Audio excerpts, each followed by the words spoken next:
This next one's a wild story. The art world is buzzing right now about this new report that claims that a previously unknown painting by Vincent Van Gogh was bought for a few bucks at a garage sale in Minnetonka. Yes, I said Minnetonka. This is the kind of thing that art dreams are made of. But come on now, is this really true?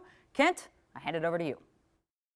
When fine art experts invest 4 years and $30,000 researching canvas composition and pigment patterns from the late 1800s and conclude that this $50 painting found in the sale bin of a Minnesota garage sale is really a $15 million work by Vincent Van Gogh, it's bound to turn heads. When a Van Gogh painting purportedly was found in essentially our backyard, it really caught my attention. Robert Snell is co-owner of Revere Auctions, which regularly hosts live worldwide auctions right here in St. Paul.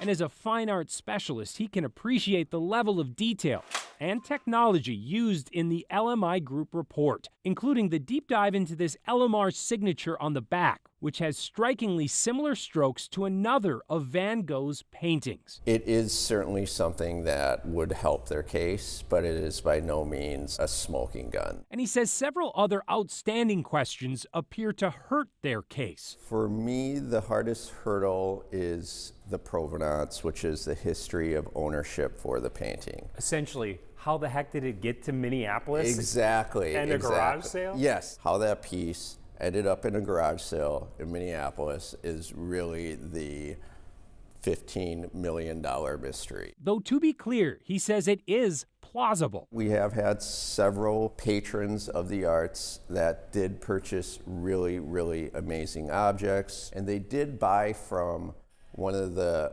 most reputable art dealers in France who did handle Van Gogh's work. So it is possible that one of those people purchased the work and it ended up in their homes and somehow ended up at this garage sale. At the end of the day, what does it come down to for you? At the end of the day, the most important thing is what the experts in Van Gogh think of the artwork. That was initially answered back in 2019. When the previous unnamed buyer of the painting submitted it to the Van Gogh Museum, it responded, "We have carefully examined the material you supplied to us and are of the opinion, based on stylistic features, that your work cannot be attributed to Vincent Van Gogh." Usually they don't stray from their first opinion. He says the new owners are making a compelling case to reconsider. He just wouldn't put money on it. Most places no longer authenticate artworks because they're so concerned with lawsuits. We've handled drawings that were purportedly by Van Gogh. The research is still ongoing. The chances that it is an actual Van Gogh are very slim.